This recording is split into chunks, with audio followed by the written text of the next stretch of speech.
Donc, deuxième partie, particules chargées, en réalité en mouvement. Particules chargées dans un champ magnétique uniforme. On va étudier le mouvement d'une particule chargée se déplaçant entrant dans une région de l'espace où règne un champ magnétique uniforme. On va essayer de déterminer la nature du mouvement et les grandeurs qui caractérisent la trajectoire de cette particule. D'abord, on utilise le terme particule. Ça veut dire quoi? Oui. Un corps solide. Un corps solide. Un corps. Un corps. Oui. Un corps matériel. Pourquoi on n'utilise pas un corps solide chargé dans un champ magnétique? On n'utilise pas. Particule peut-être un électron. Voilà. Donc, particule, c'est pour désigner un corps solide de masse petit m, mais les dimensions où cette masse-là, elle est très petite, de telle façon qu'on peut négliger les dimensions, et aussi on peut négliger d'autres grandeurs. On désigne par particules des électrons, des ions, qu'ils soient des cations ou des anions. Donc, ces particules-là, on ne va pas utiliser un corps solide de masse, les corps solides qu'on utilise habituellement. Dans ce cas-là, c'est uniquement des ions ou des électrons, des protons ou autres. Ça dépend de l'exercice et ce qu'on veut de cet exercice-là. Donc, on commence par 2,1, la force de Lorentz. 2,1. Force de Lorentz.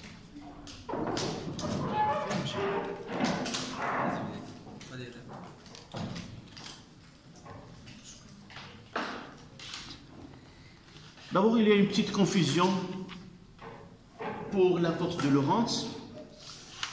D'abord, c'est une force liée à la présence d'un champ magnétique. Mais parfois, on peut parler de la force de Lorentz pour une force électromagnétique.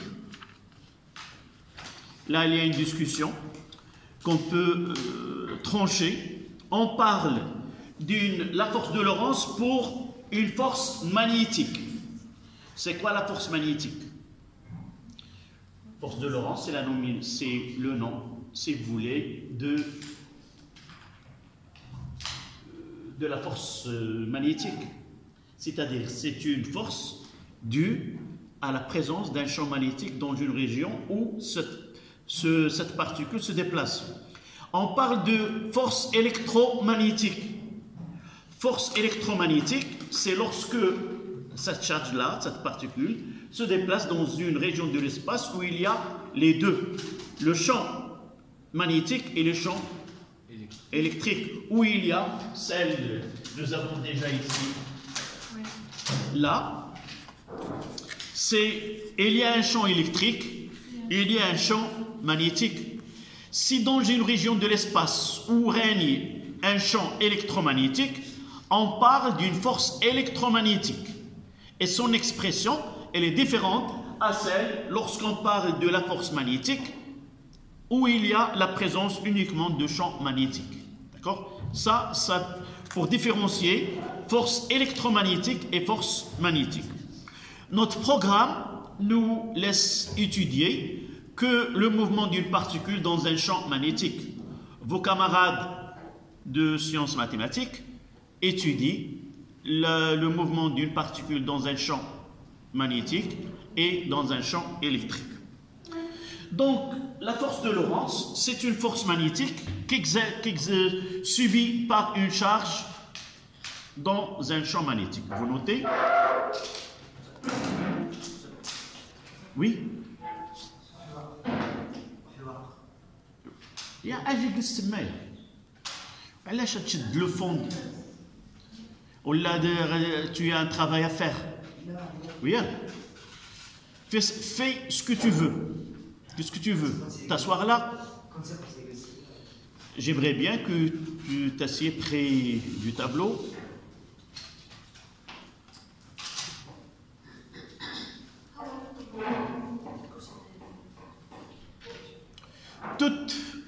On donnera toute particule chargée. Toute particule chargée.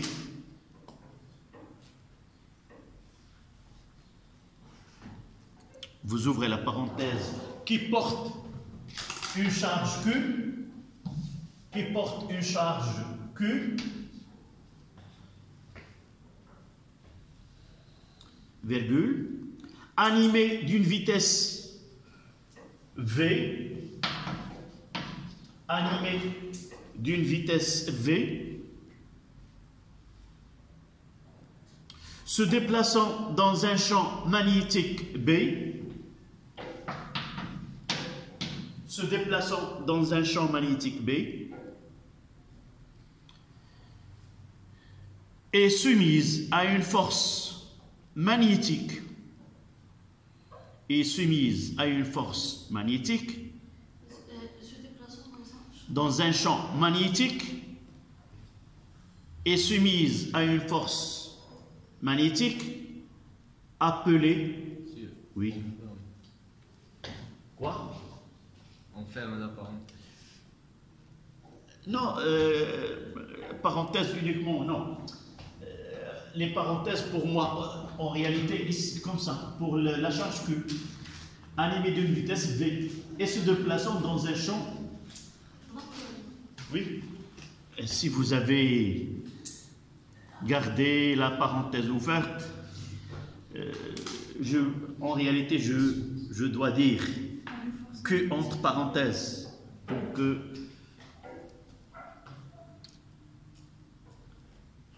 est soumise à une force magnétique appelée force de Lorentz.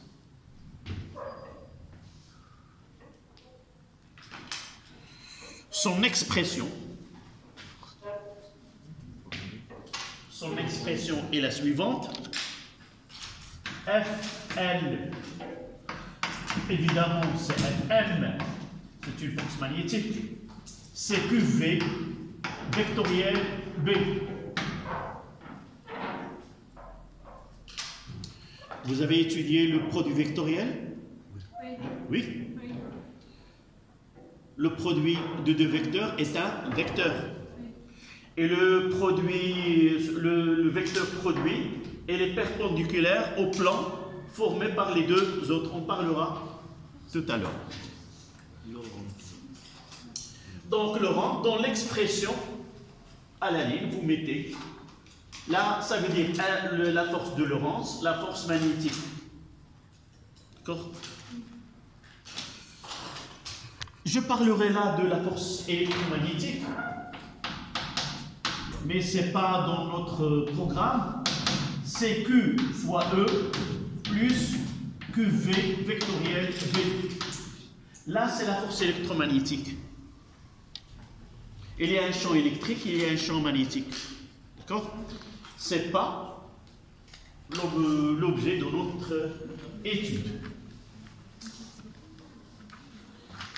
Parfois, lorsqu'on écrit cette expression-là, il y en a qui disent que ce n'est pas la force magnétique, il faut ajouter, mais c'est la force magnétique et non pas la force électromagnétique. Donc on donnera les caractéristiques de F.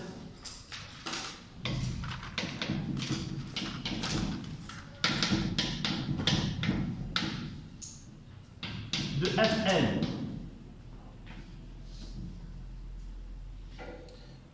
Les caractéristiques de cette force magnétique.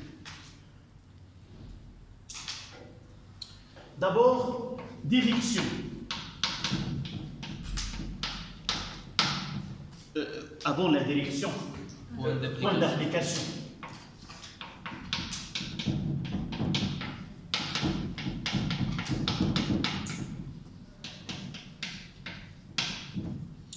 Point d'application.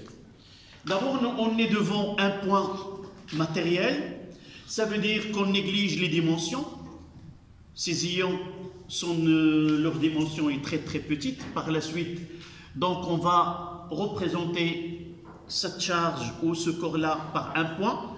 Et nous dirons que le point d'application, c'est le point que représente cette charge puisqu'il a des dimensions négligeables. D'accord? C'est pas comme nous avons vu dans le mouvement vertical, nous avons dit que le point d'application de la force de la poussée d'Archimède, c'est le centre de gravité de la partie immergée.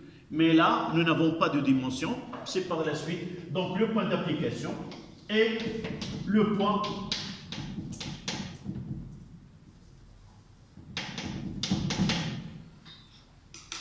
qui représente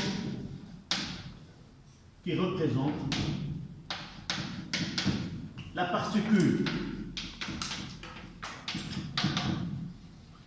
On écrit entre parenthèses, c'est un point matériel.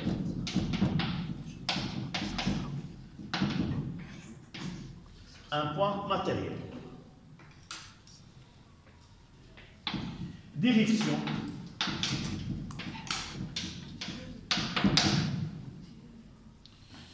Quelle est la direction? C'est la droite. Cette force de Lorentz, nous avons dit que c'est le produit vectoriel de QV et de B.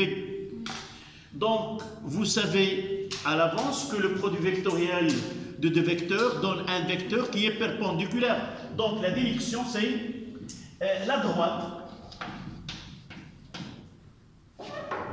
C'est la droite perpendiculaire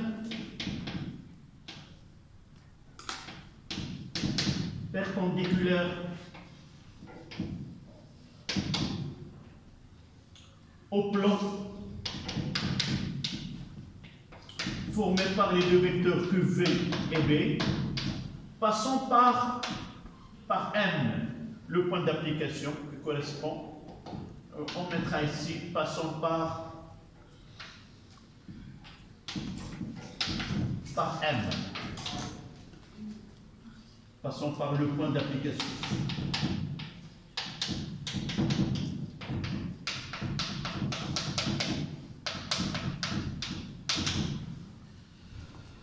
On va faire un schéma tout à l'heure. Le sens.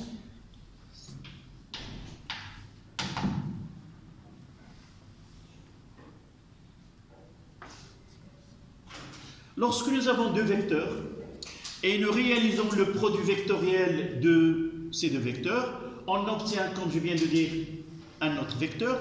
Les trois vecteurs là constituent QV, B et F constituent un trièdre ثلاثي الأوجه. Là, c'est un trièdre. Constitue un trièdre qui est direct. Un trièdre direct. Vous l'avez étudié en mathématiques. Laissons ce trièdre-là. La base pour OIJK.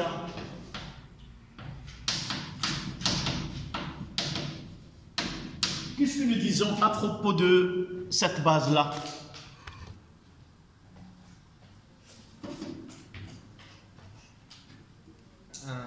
Direct. Ça veut dire quoi? Ça veut dire, si on parlera par la suite, le produit vectoriel de I avec J dans K, oui, et J avec K dans I, et K avec J dans moins I, et J avec I et dans moins K. On parlera par la suite. C'est ça ce que ça veut dire qu'un trièdre qui est direct. Je sais à l'avance, c'est les directs, je sais à l'avance le produit vectoriel de deux vecteurs dans cette base-là. Donc le sens, comment? Là, on donnera le sens physique, comment peut-on le déterminer? Mais on parlera de côté mathématique par la suite. Donc le sens, si vous voulez, si on utilise cette définition mathématique, Le sens de f est tel que ce trièdre-là est direct. Ça veut dire, si je sais que V est B, je peux connaître le sens de f. Mais on utilisera, soit qu'on utilise les doigts, soit qu'on utilise la main droite. En arabe, al-yad al-yumna al-mabsouta, la main droite tendue, comme ça. J'utilise pas les doigts parce que garder les doigts dans cette position, faire une rotation, ça, la main droite, c'est mieux et pratique pour déterminer cette. Donc, vous mettez ce schéma-là. 3 doigts. Non, là, c'est.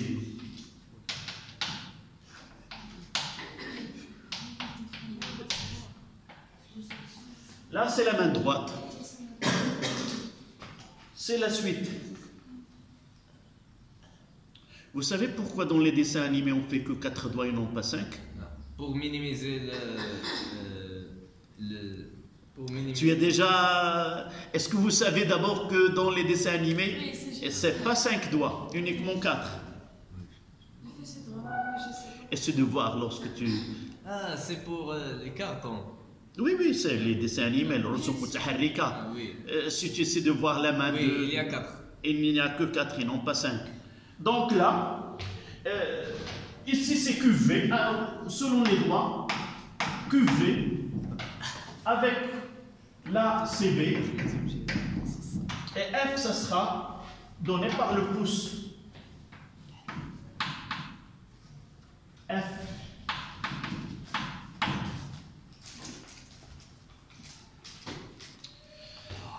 De déplacer pour un trièdre direct, la main droite. B doit être comme ça. Lorsque je veux cette direction-là, je dois mettre comme ça. D'accord? Si la direction vers le bas, je mettrai comme ça. Et QV, c'est toujours avec. Ça coïncide avec l'orientation des doigts. Les 3 doigts ou les 4 doigts, les 3 doigts de schéma, mais nos 4 doigts. Et le pouce nous donne la force. J'utilise pas celles-là. C'est plus pratique. Donc je vous donnerai des exemples et vous essayez de déterminer la direction et le sens de F. Voilà des exemples. D'abord, on utilise cette convention. Lorsqu'on a, ça veut dire quoi? Perpendiculaire au plan, vers l'observateur.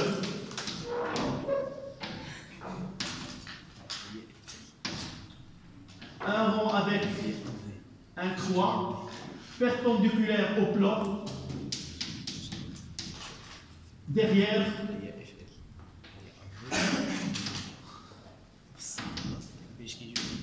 le plan. Là c'est sortant, là c'est entrant. D'accord? Sortir et entrer. Sort du plan, elle sort du plan, Oui.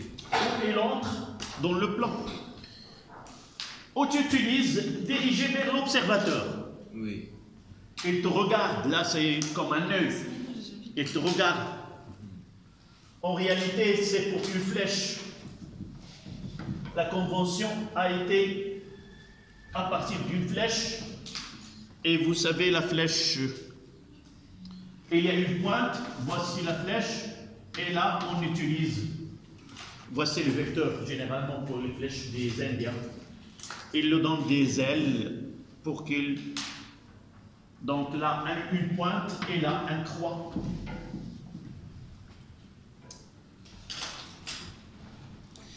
Donc voici les exemples que vous devez déterminer. Le vecteur qui manque ou la grandeur qui manque dans la représentation.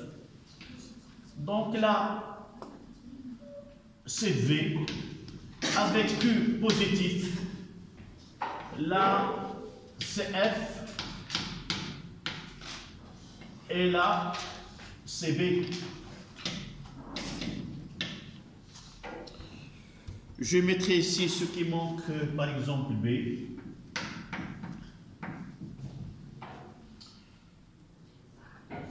Là, c'est V. Et là, c'est V aussi. VB. Là, on utilise V, donc j'utilise quoi? F.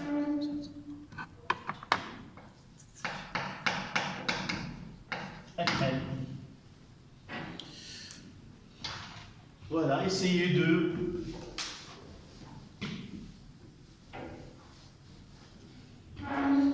Là, il manque F. Alors, Brahim, tu as su ce qu'on doit faire. Je dois utiliser ma main droite, tendue. Et je vais essayer de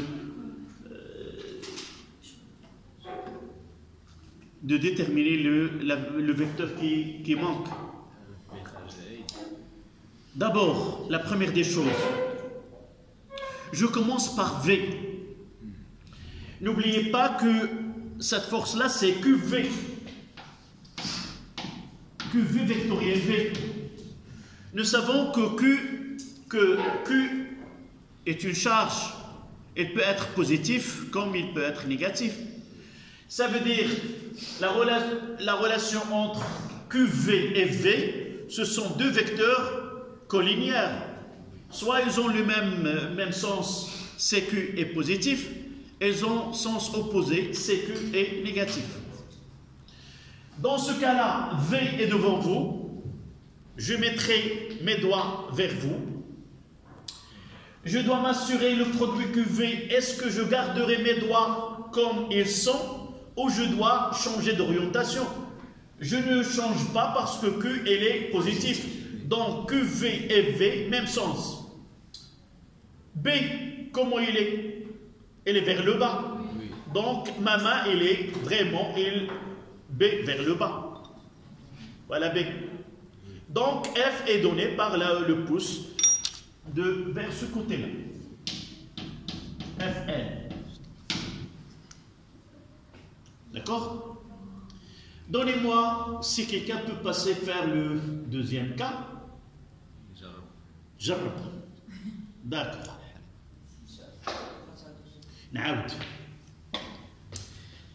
D'abord, la première des choses, avant d'appliquer, il faut voir et revoir la règle selon.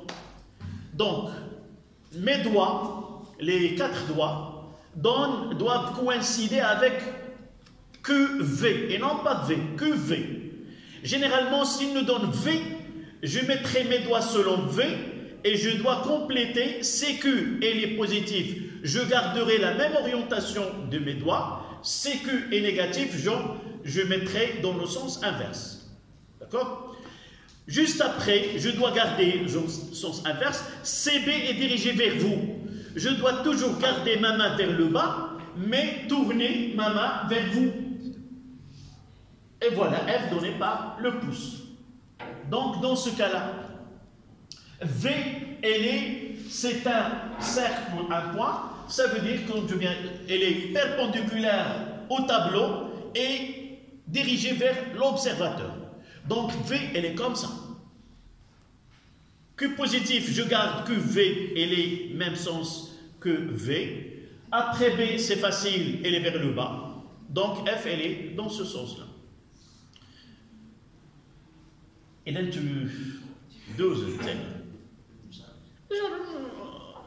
on ne perd rien. Par contre, on gagne. La vie est pleine d'exploits. Donc, là, ta main droite, la voici. Donc, tes doigts doivent s'aligner selon QV. Est-ce que tu as QV? V. Donc, mets tes doigts selon V. Voilà, approche ici. Voilà, donc vers ce sens-là. Comment Q? Donc, positif. Est-ce que tu vas changer l'orientation de tes doigts? Non, parce que Q est positif. F, comment il est? F, c'est un rond plus un croix perpendiculaire vers l'intérieur. Donc, le pouce vers ce coup.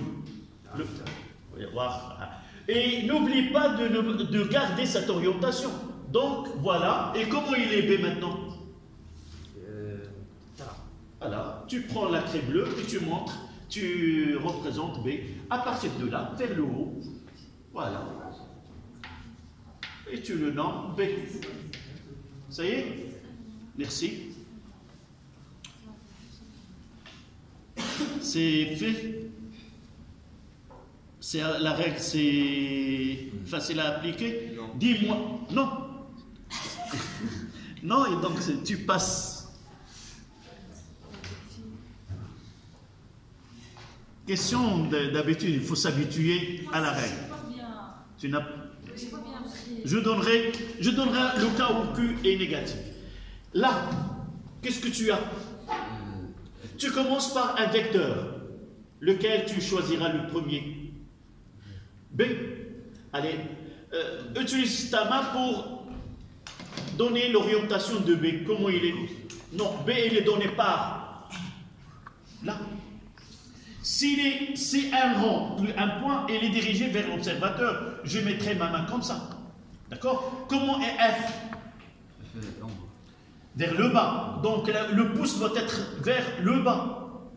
Je dois garder ma main comme ça et celui-là vers le bas. Qu'est-ce que je dois faire? Non, non. Non, je dois garder B comme ça. Je dois tourner dans ce sens-là. Voilà. Et comment QV? Tes doigts dirigés vers quel côté? Voilà, et tu mettras là. QV. D'accord? L'erreur qu'on peut commettre, on garde l'orientation de B. Lorsqu'on nous dit que F vers le bas, qu'est-ce que je fais? Je fais comme ça, je ne garde pas l'orientation d'avant. Monsieur, Oui. le point, qu'est-ce qui exprime le point? Ce vecteur-là, Oui. j'ai dit, en réalité, voici le vecteur. Ça, c'est le vecteur, un vecteur quelconque. V. D'accord? Oui. Lorsque je représente ce vecteur par une flèche, il y a une pointe, et il y a là, si vous voyez les flèches qu'on utilise pour les Indiens, toujours il y a des plumes ici. Donc on peut dire, c'est le vecteur, si je vois le vecteur de ce côté-là, qu'est-ce que je vois? La pointe. Donc elle est dirigée vers moi, mais je vois la pointe. De ce côté-là, la direction est vers moi, mais je vois quoi? Le derrière, c'est... D'accord? Donc si je vois là, c'est que le vecteur il est comme ça, dirigé vers l'intérieur. Si je vois, c'est que le vecteur il est dirigé vers moi. D'accord? Donc je donnerai d'autres exemples avec Q négatif. Et je mettrai là CV, là CB,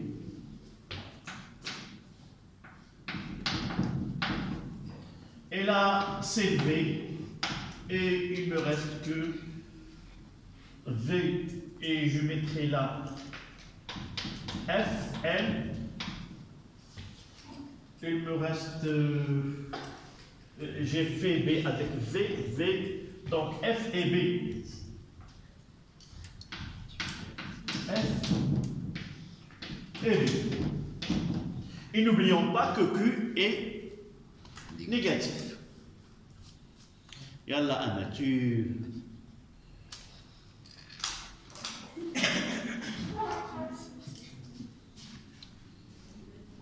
Oui, tu vas faire un petit tour.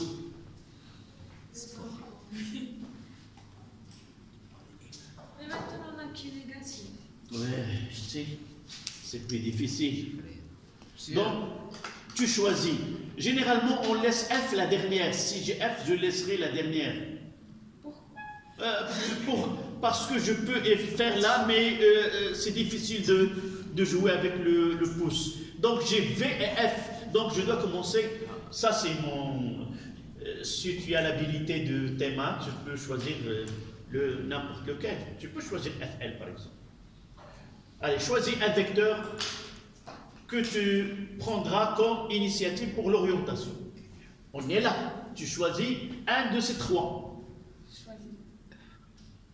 Laquelle? Du milieu? Non, La dernière, oui. Le premier vecteur. Non, d'abord tu choisis, tu dis, je vais choisir au départ B. Donc, je choisis quoi? Tu choisis quoi? B. Voilà. Avant de travailler sur ta main, qu'est-ce que tu vas faire? Tu diras que B, lorsque B sort, c'est mon... Là. Regarde, c'est la pomme de ma main. Ça, c'est B. Oui. Comment est B? Comment est B ici? Je dois mettre ma main orienter ma main selon B. Oui. Qu'est-ce que ça veut dire un rond avec un croix?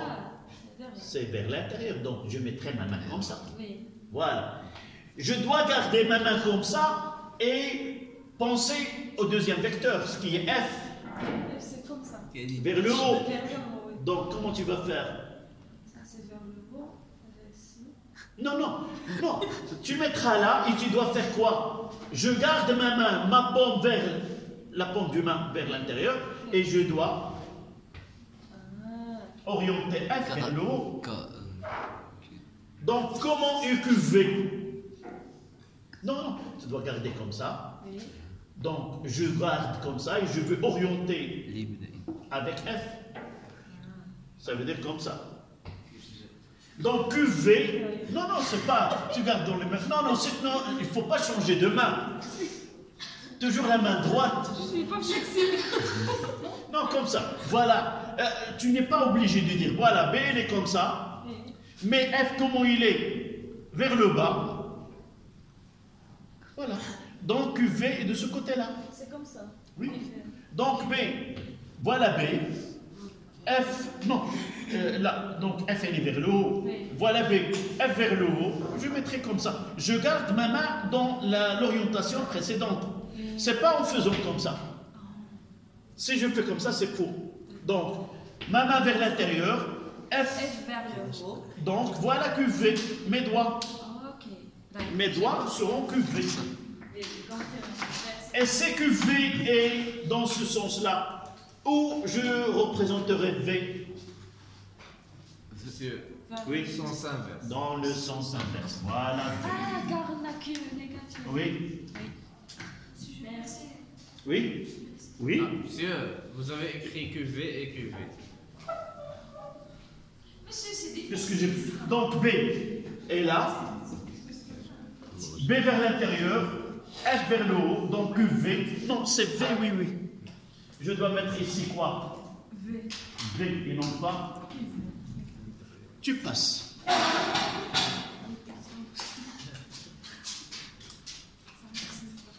Donc, quel vecteur tu vas choisir? Le premier. Le schéma, celle-là? Oui. Tu choisiras quoi? Non. وحده غادي تبدا بهم. وحده غتبدا بهم وغدير يديك معاها. Voilà. Voilà FF. Ou comment QV? Comment V? Donc, tu as commencé par choisir FL vers le bas. Maintenant, tu vas mettre QV. Comment U et V? À l'intérieur. Mais QV, comment il est? Vers l'extérieur. C'est l'opposé. Qu'est-ce que tu vas faire? Tourner tes doigts. Tu gardes F vers le bas et tu tournes tes doigts comme ça. Non, vers l'autre sens. Parce que QV est... Voilà. Non, non. Vers l'observateur, c'est l'opposé. Tu as choisi au départ CFM. Donc je mettrai mon... Je n'ai aucun souci pour les autres. Uniquement, voilà. Je garde ma main comme ça, toujours le pouce vers le bas. Et je dirais que V, elle est vers l'intérieur. V, elle est vers l'intérieur. Mais puisque Q est négatif, il doit être dans le sens opposé. Voilà. Dès que l'intérieur et l'extérieur. Voilà. Ça fait j'ai compris. Donc V, elle sera dans ce sens-là. Ou non? V à l'intérieur, QV vers vous, F vers le bas. Donc là, c'est B. Monsieur, la différence dans la représentation dans la main entre l'intérieur et l'extérieur. Comment? L'intérieur, ça veut dire ma main CB est vers l'intérieur, je mettrai comme ça. Non, c'est comme si, voilà B. Ça, c'est B. CB est dirigé vers vous, c'est comme ça. D'accord? Le dernier, mademoiselle, tu me dis de ta place, il me reste à représenter F. Voilà, d'abord ta main, tu poses ton stylo, tu commences par quel vecteur? V. Mets tes doigts selon V, voilà. Et puisque Q est négatif, comment QV? Voilà. Et B, comment il est? B, vers le haut. Non. Vers le haut, non, vers le haut. Comme ça, elle voit. Donc, et comment il est F? Ton doigt, le pouce. Non, dans ce sens-là. Donc, V, elle est comme ça. QV, c'est comme ça. Dans le côté opposé. B vers le haut, donc le pouce, elle est vers l'intérieur. Donc, ça sera un rond et un croix.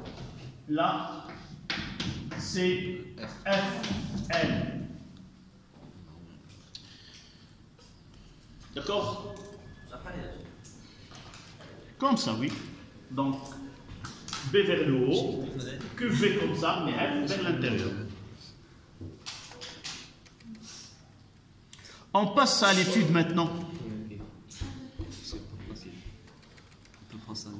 5 minutes avec des séances de 45. Vous êtes arrivés un peu plus tard. Donc, essayons. Je veux terminer cette leçon.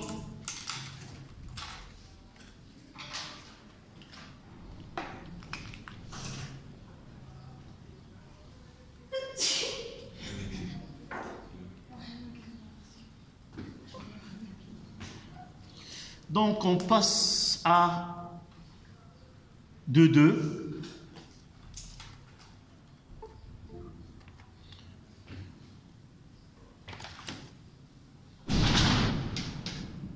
Mouvement.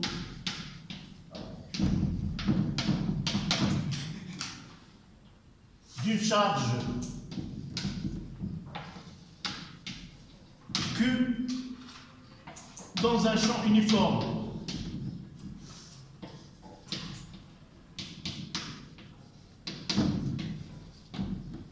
B.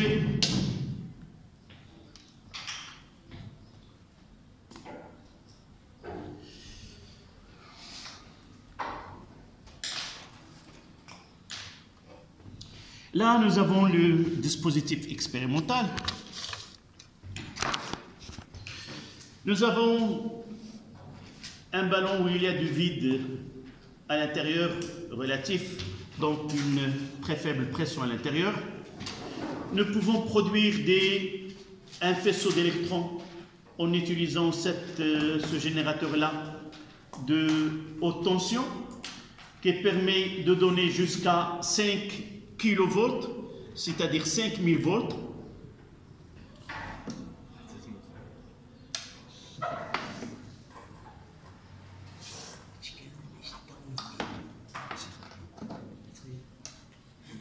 Vous voyez qu'il y a production d'un faisceau d'électrons. L'impact de ce faisceau avec la matière à l'intérieur dans cette lumière qui est bleue Et cette coloration dépend de la matière qui entre en interaction avec ces électrons. Dans ce cas-là, la coloration est bleue. Vous voyez ici, ce sont deux bobines. Ce sont les bobines, on l'appelle bobine d'Helmholtz. Ces deux bobines, une fois qu'il y a un courant électrique qui circule dans les deux, il y a production d'un champ magnétique qui est uniforme. Dans l'espace entre les deux, là, dans cet espace-là, il règne un champ magnétique uniforme.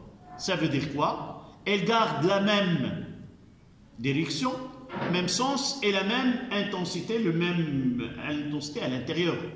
Donc on est obligé, si je veux représenter le champ magnétique entre les deux, voici celle-là et voici l'autre,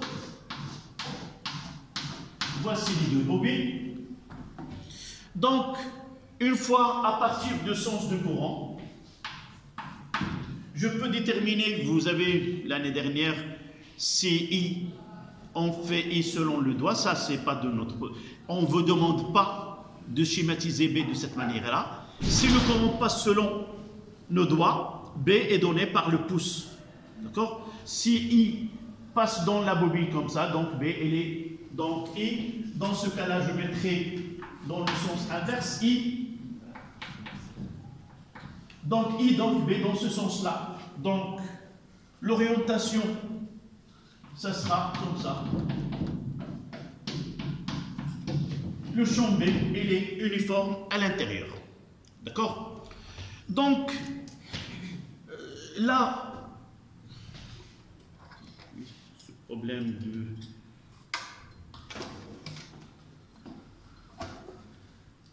Voici.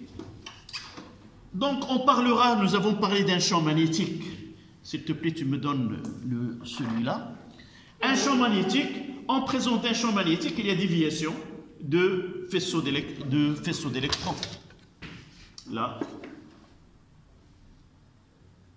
Là, il y a déviation vers le bas. Là. Vers le haut.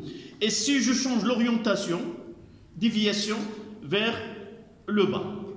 Donc la déviation dépend de l'orientation d'abord de l'intensité de champ et de l'orientation de son. C'est tout à fait en accord avec la relation CQ-V vectorielle B. Si on change B par moins B, la force aura le sens opposé. Donc ça, c'est pas un champ magnétique qui est uniforme. Uniforme à l'intérieur, oui. Ça, c'est un aimant en U. Si vous voulez, c'est un équivalent de bobine d'Helmholtz. Là, le champ entre le trophère là, c'est un champ qui est uniforme, mais de même, si j'utilise, c'est pas à l'intérieur, mais le champ à l'extérieur de l'élément en U n'est pas uniforme. C'est pour cela, c'est un champ qu'on ne peut pas dire constant parce qu'on est à l'extérieur. Par contre, pour avoir un champ magnétique, on utilise ces deux bobines. Nous avons ici un générateur qui permet de faire circuler un courant électrique. Ce courant électrique circulant dans les deux bobines, il crée un champ magnétique. Ce champ magnétique, vous l'avez déjà étudié, B, c'est mu0 N fois I, c'est-à-dire il est proportionnel à l'intensité de courant. Et de là, vous voyez, le particulier de ce générateur, il permet de donner une tension de moins 15 volts plus 15 volts. C'est-à-dire, je peux changer le sens de courant par simple bouton. Donc, dans ce cas-là, je vais essayer de diminuer là. Et lorsque la tension est nulle, vous voyez qu'aucune déviation. Je continue. Et j'aurai la déviation vers le sens opposé. Tout à l'heure, vous pouvez voir là, c'est moins 15 plus 15. Lorsque je suis de côté de valeur négative, c'est moins 7 là, moins 7,6. Donc, la déviation vers le haut. Et je vais essayer là. Là, c'est presque 0, c'est le milieu. Et je fais déplacer vers diminuer vers une tension. Là, c'est 7,5. Donc, déviation dans le sens opposé. Qu'est-ce qu'on va... On va essayer d'étudier la nature de la trajectoire empruntée par ces électrons. Et autre chose, c'est de calculer ce qu'on appelle la déflexion magnétique. En réalité, lorsque le générateur, lorsqu'il n'y a aucun champ magnétique est appliqué, nous voyons qu'aucune déviation. Voici la direction initiale de V0. En appliquant, nous avons une déviation. On va choisir un espace où règne un champ magnétique de largeur petit l. On va essayer de déterminer la déflexion magnétique, c'est-à-dire de quel angle ce faisceau a été dévié. Ce sont les deux grandes choses. La nature du mouvement et déterminer les caractéristiques de ce mouvement. S'il s'agit d'un... vous voyez, là, c'est un arc de cercle, mais je ne peux pas dire un arc de cercle parce que je peux dire un mouvement qui est curviligne. Il suffit de faire l'étude pour arriver à cette conclusion. Mais si j'utilise un autre dispositif où c'est une ampoule qui est plus grande, nous pouvons voir un mouvement circulaire de ce faisceau, c'est-à-dire ce faisceau d'électrons tracera un cercle à l'intérieur. C'est facile de le voir, mais ici, c'est difficile de dire que c'est une portion de cercle, sauf qu'on doit le démontrer par calcul. Voilà le côté expérimental. On passe à l'étude de ce mouvement-là.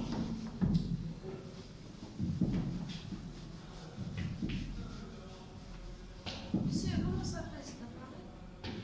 C'est le dispositif pour la déviation. Là, c'est autre chose que nous n'avons pas fait ici, qui n'est pas dans notre programme. À l'intérieur, vous voyez, c'est deux boutons. Ceci, c'est pour appliquer une tension entre les deux plaques.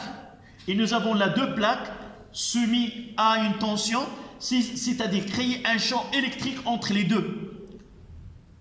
Vos camarades de deuxième sciences mathématiques, après cette étude ou avant, on traitera le cas. Au lieu d'utiliser ces deux bobines, on enlève, c'est facile de les enlever, et on applique uniquement un champ électrique entre ces deux plaques à l'intérieur, et on verra une déviation.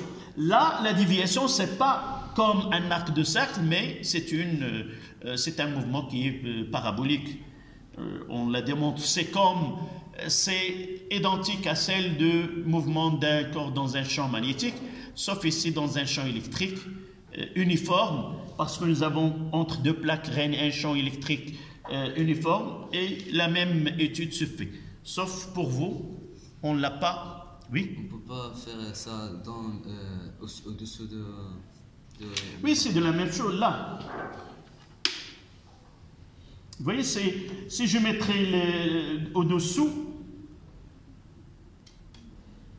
ça sera une déviation de la même. Vous voyez? Sauf que c'est difficile, c'est encombrant pour passer de l'autre côté là. D'accord? C'est là.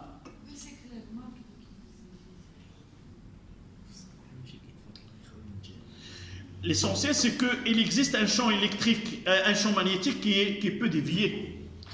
Mais est-ce qu'il est uniforme ou non? Ça, c'est une étude qui est, si vous voulez, qualitative. Donc, on va choisir une région. Vous faites le schéma en même temps que moi.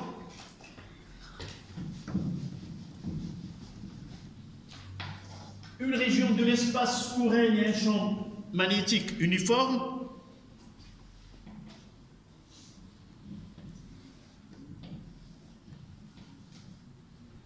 On mettra la CB. Je garderai l'orientation tout à l'heure. Donc, il entre avec de haut, avec une vitesse initiale V0.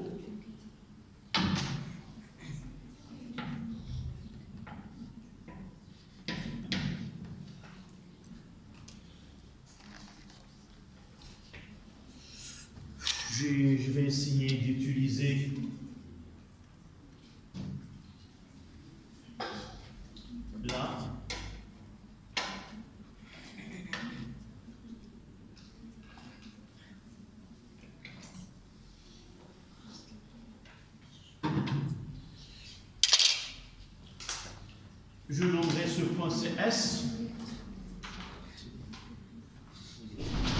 Je compléterai cette région où règne le champ.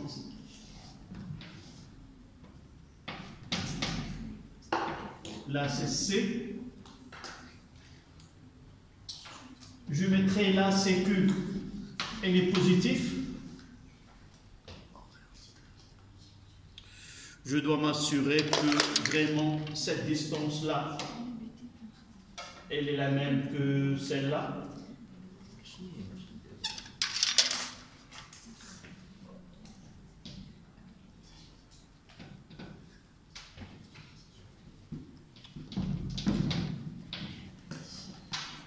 Là, je mettrai un VS, c'est une vitesse de sortie de champ.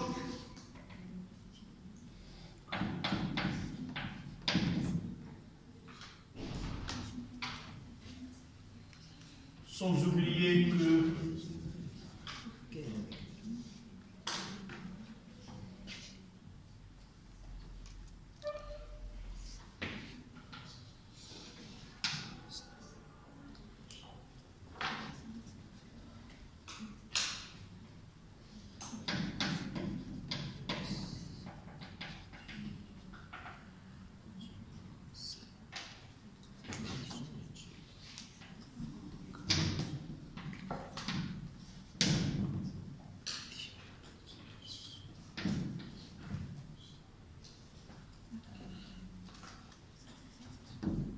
donc il va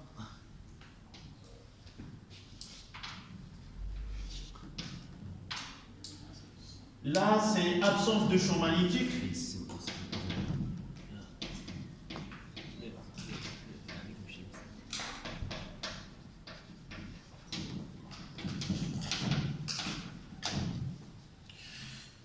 Et là c'est le point d'impact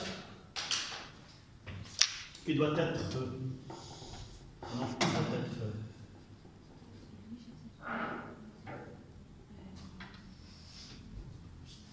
Je dois refaire ceci.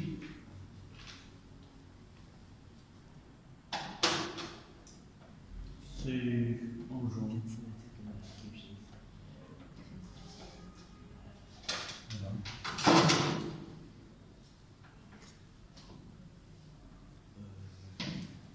Là, c'était BS.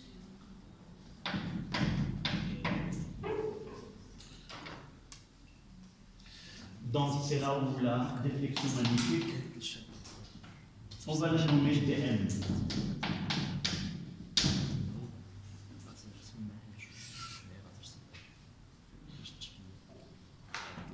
On notera ce point I.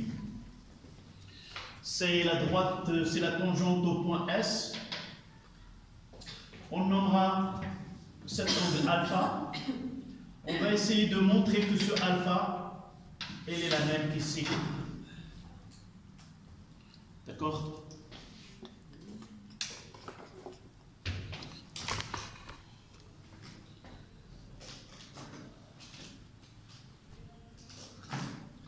N'oublions pas que là, c'est un angle droit.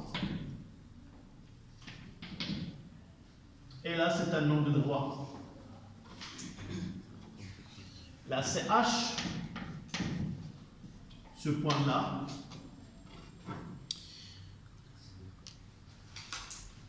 On montrera que ces deux angles sont égaux, du fait que il y a en mathématiques, si deux angles à côté perpendiculaires sont isométriques, ou on peut procéder d'une autre manière entre les deux angles tout à l'heure, lorsqu'on arrivera à ce niveau-là. Donc, système étudié, c'est la particule de masse M. Donc, deuxième loi de Newton, sigma des forces extérieures est égal à MA. N'oublions pas que la charge, cette particule chargée, il a une masse M. C'est quoi C? C'est le centre de cercle, si tu veux. Si tu prends là, on tracera un cercle.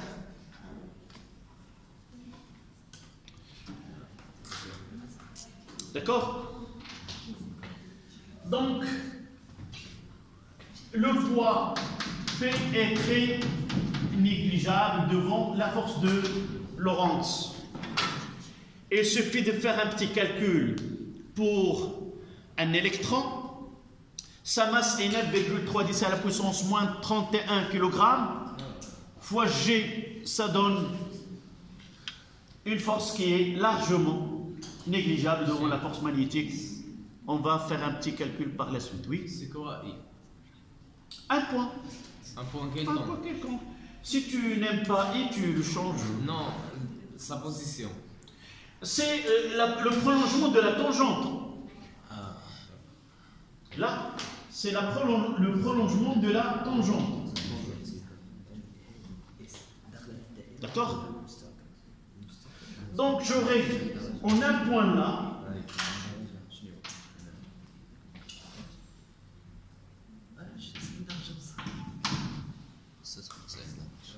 dans le repère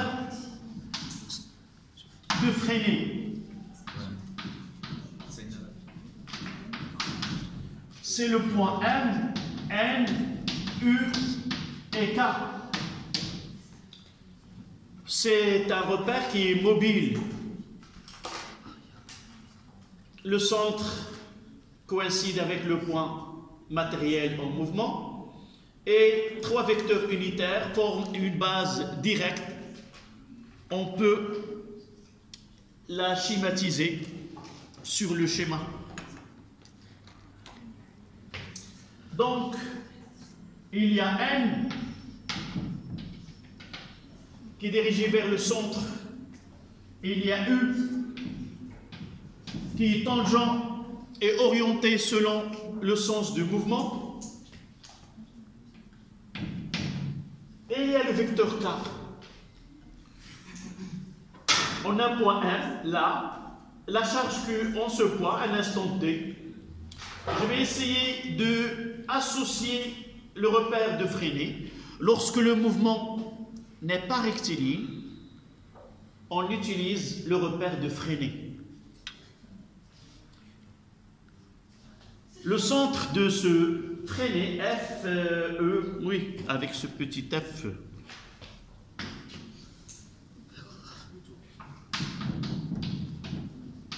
C'est un savant qui nous a épargné des calculs énormes en faisant cette transformation d'un repère cartésien vers un repère appelé repère de Freinet qui est mobile, que se déplace avec le point. Donc, avec mes mains, là c'est N, là c'est U. Et là, ça sera K. Toujours la même. Donc N, vers la concavité, toujours il est vers le centre de la courbe. Là, donc N, et j'aurai U. Donc là, c'est N. U, elle est là, donc K, elle est perpendiculaire vers vous. Là, K, elle est comme ça. C'est obligatoire généralement on vous donne la base, mais cette base-là, il est direct. On verra par la suite dans le produit vectoriel. Donc, la seule force Fl est égale à MA.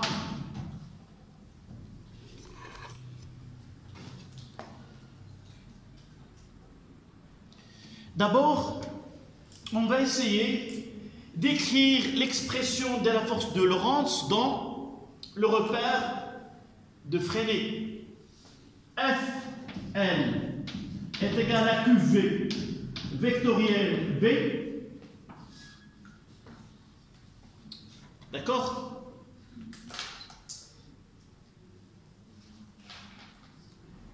Monsieur, là-bas. Oui, je déplacerai. Voilà. Là-bas, c'est D ou P? P, le point P. De là à là, c'est D majuscule, petit m. La déflexion magnétique.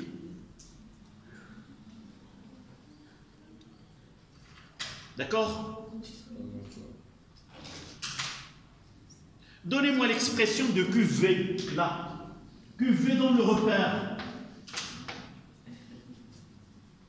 Comment est le vecteur vitesse par rapport à la trajectoire?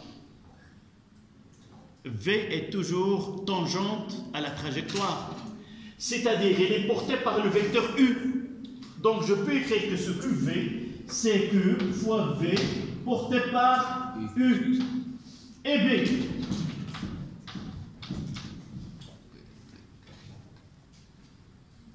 B. Nous n'avons pas défini l'orientation de B. Qui peut définir l'orientation de B? La première question dans un tel exercice, c'est celle-là. Définir le vecteur champ magnétique B. Qu'est-ce que nous avons là? Est-ce que la force magnétique, pour connaître les trois, il faut connaître que V, B et F. B n'est pas donné. Donc, sous-entendu, F elle est dans le schéma. Elle entre à partir de haut. Dans quel sens cette charge elle est déviée? Vers le haut, vers le bas. Elle est déviée vers le bas. Et non pas. Soit qu'il garde la même signe B est nul, soit qu'il se dévie vers le bas ou vers le haut. Donc, une fois que la déviation vers le bas, ça veut dire que F, elle est vers le bas. D'accord? Donc, mes doigts, là, c'est QV. Comment Q est positif? V, elle est là. Voilà V. Q est positif, donc je garderai que V. Et la déviation vers le bas. Donc, F, elle est orientée vers V. C'est X. Donc, B, c'est... Non, c'est quoi? C'est un point. Oui, c'est...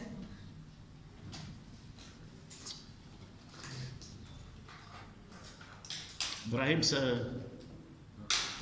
va, les choses, ça se... Où? Quelque chose qui cloche, quoi? Non, il faut être systématique. La première des choses, généralement, le schéma, il est donné dans un exercice. D'accord? Donné. Sauf que, par exemple, si un exercice est comme ça, on n'écrit ici ni point ni croix. La question, déterminer le sens de B, sachant qu'il est perpendiculaire. Lorsqu'on donne un petit cercle, ça veut dire qu'il est perpendiculaire. Il nous reste de savoir s'il est vers l'observateur ou s'il est vers l'intérieur. C'est ça ce qu'il nous reste. F, elle est donnée d'une façon explicite. C'est pas F comme ça. Comment je sais que F est donné? C'est par la déviation. C'est F, c'est elle qui donne une déviation vers un côté ou vers un autre. Donc, lorsque la trajectoire est vers le bas, ça veut dire que F est vers le bas. Donc, j'ai V comme ça. Et il me reste à connaître si Q est positif ou non. Positif, je garderai QV comme ça et B vers vous. Mais si Q est positif, voilà V, donc QV doit être comme ça. F, il est toujours vers le bas. Donc B, je mettrai un croix et non pas un point. D'accord? Donc B, comment il est? Vous voyez que K et B, même sens là, je mettrai que c'est B porté par K. Voilà.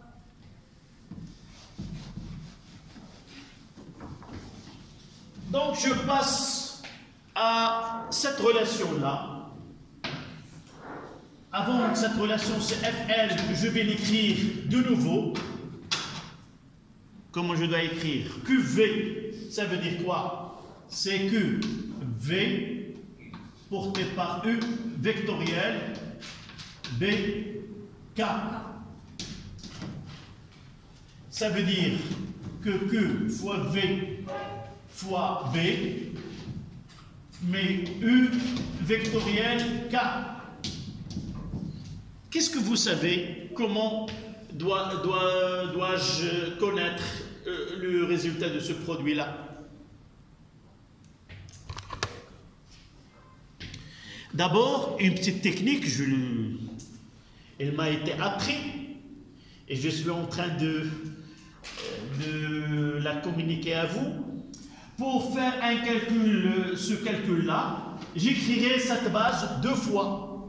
Je mettrai U, je commencerai par N, U et K. Voici les vecteurs unitaires de cette base. Je l'écris une deuxième fois. N, U et K. Si le produit vectoriel s'effectue dans ce sens-là,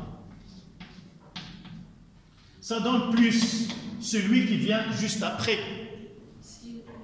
Si se fait dans le sens inverse, ça donne moins. Je m'explique. N vectoriel U, je me déplace dans ce sens-là, c'est plus K. U vectoriel K, c'est plus N, et ainsi de suite. Dans ce sens-là, U vectoriel N moins K. K vectoriel U, c'est moins N. D'accord? Donc, dans ce cas-là, c'est U vectoriel K, ça donne quoi? U vectoriel K, ça donne N. Et j'aurai maintenant F, L est égal à Q fois V fois B, Q fois B, N.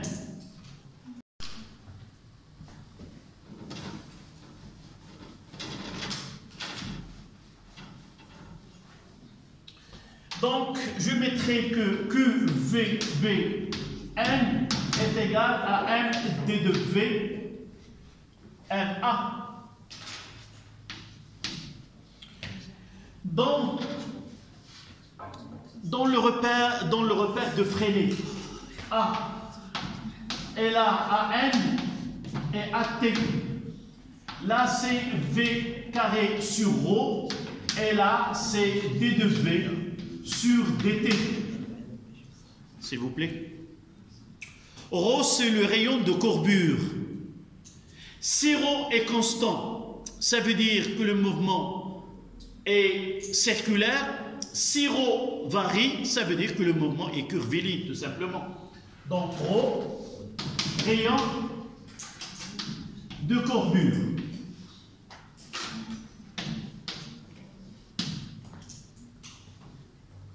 De là, on va écrire ces deux relations.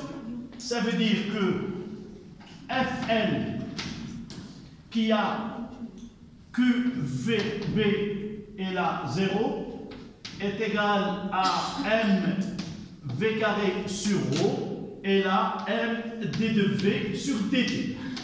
Voici une autre expression de loi, deuxième loi de Newton dans le repère de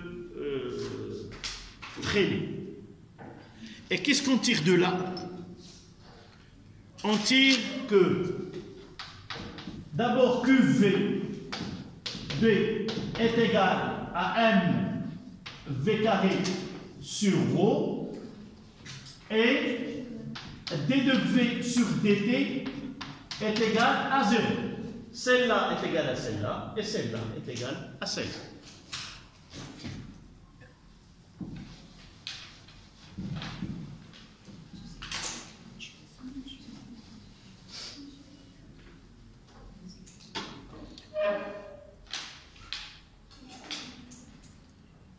D'accord? De là, on tire que d de v sur dt est égal à 0.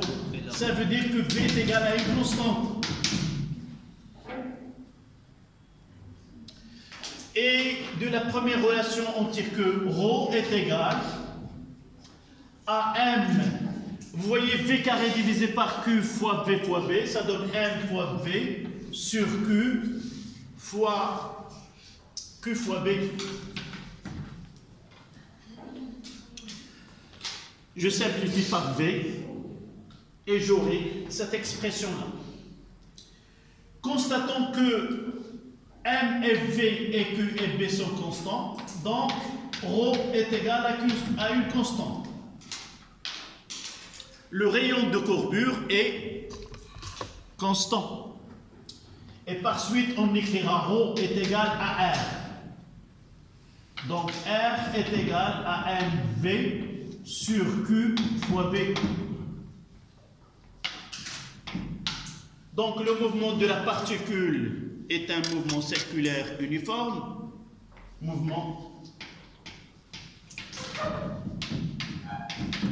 circulaire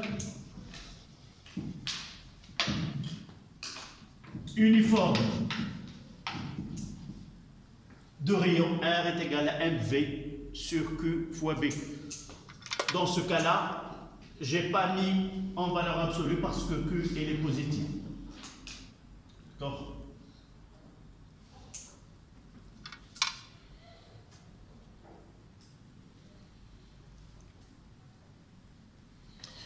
Si le mouvement est circulaire, c'est qu'il a une vitesse angulaire.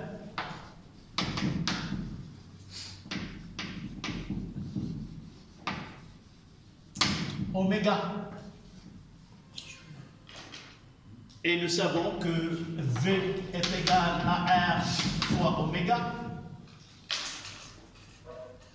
Ça veut dire que oméga est égal à V sur R. Je remplace V par sa valeur, R par sa valeur, c'est V sur MV, le tout sur Q fois B. Ce qui donne à oméga, c'est Q fois B sur, là je simplifie, sur M.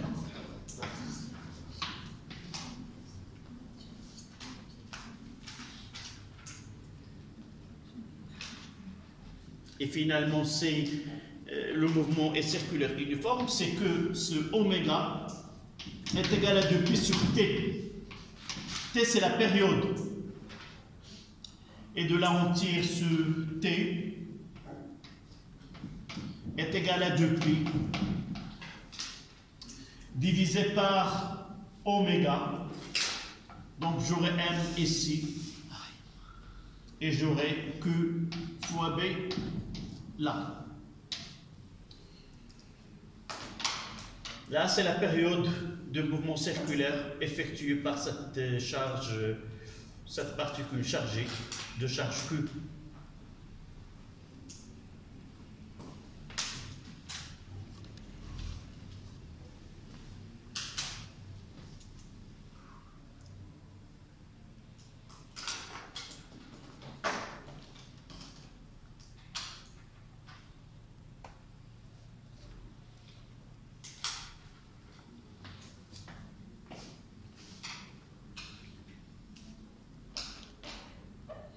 On va faire un petit calcul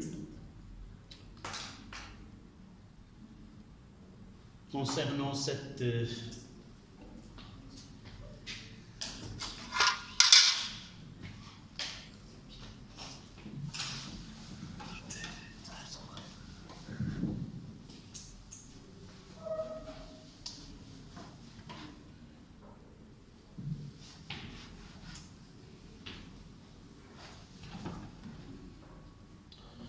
ça y est. Voyons cette relation-là, s'il vous plaît. Si nous prenons des particules qui ont la même charge,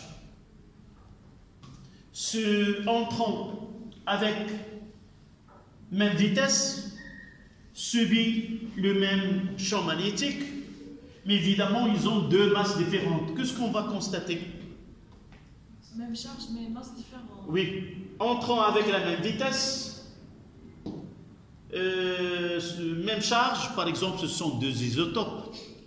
On parlera par exemple de deux isotopes, X, 2 plus, par exemple, là c'est Z et là A, et un autre c'est A', Z, 2 plus.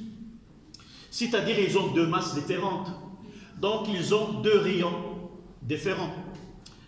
Ce procédé-là, et là on le trouve en pratique, ce qu'on appelle un spectrographe de masse. C'est-à-dire, si nous avons un échantillon ou formé de plusieurs isotopes, on peut appliquer ce procédé à ces isotopes pour les séparer. La première des choses, c'est quoi? On doit avoir une chambre qu'on appelle chambre d'ionisation, passer d'un atome à des ions, et par la suite le faire passer dans un champ magnétique où j'aurai quoi? Par exemple, je passerai à là. Là, avec une vitesse de 0.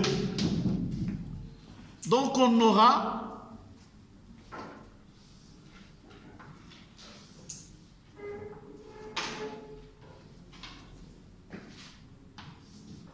vous voyez là, c'est 2R1 et là, c'est 2R2. Donc, deux isotopes qui sortent avec la même vitesse, nous pouvons identifier les deux. Vous voyez que le premier, il a une masse plus petite, le deuxième, il aura une masse plus grande. Même s'ils sortent avec des vitesses différentes, nous pouvons les définir à partir de la lecture de R et définir. C'est ça ce qu'on va essayer de prendre comme application.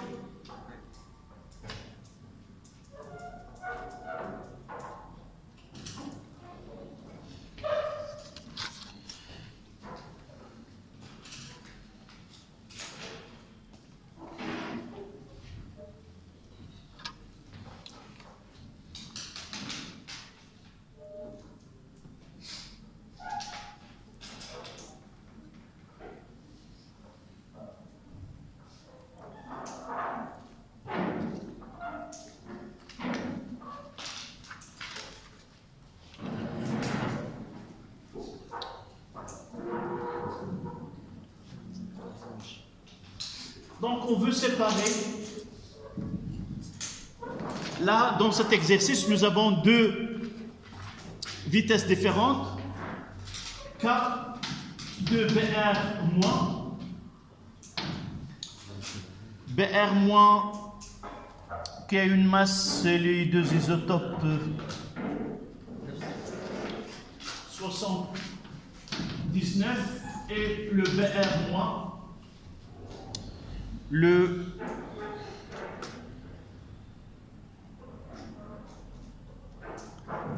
L'autre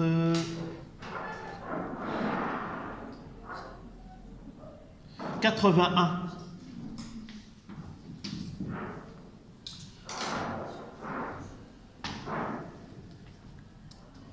D'accord? On le laisse peut-être, c'est... Non, il nous reste 10 minutes. Donc nous avons là les deux ions, là c'est V1. Il entre dans un champ magnétique avec une vitesse V1.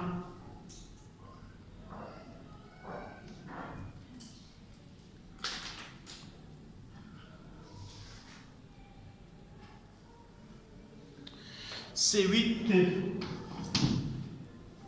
9,885, 9,885, 10 à la puissance 4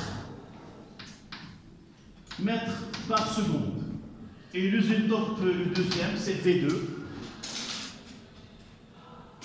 C'est 9,885 9,773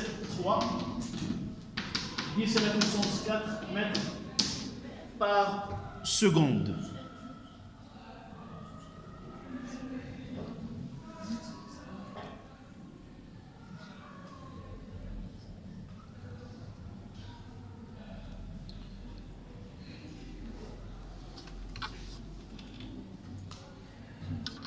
Là, c'est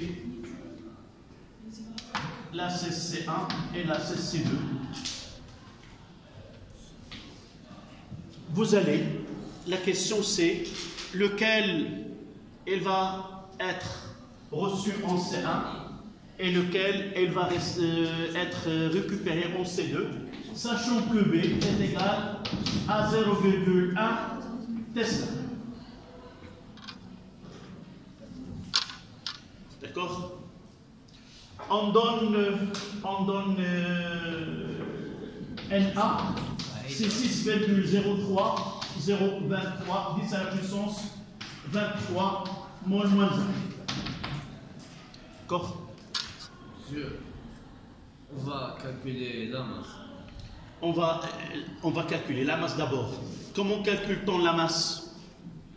On a NA et on a A. Donc,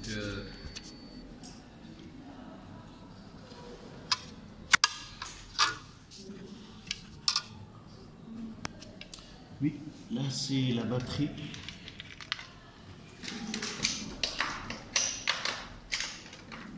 Comment calcule-t-on la masse? ils n'ont pas donné la masse molaire. Comment? Ils n'ont pas donné la masse molaire.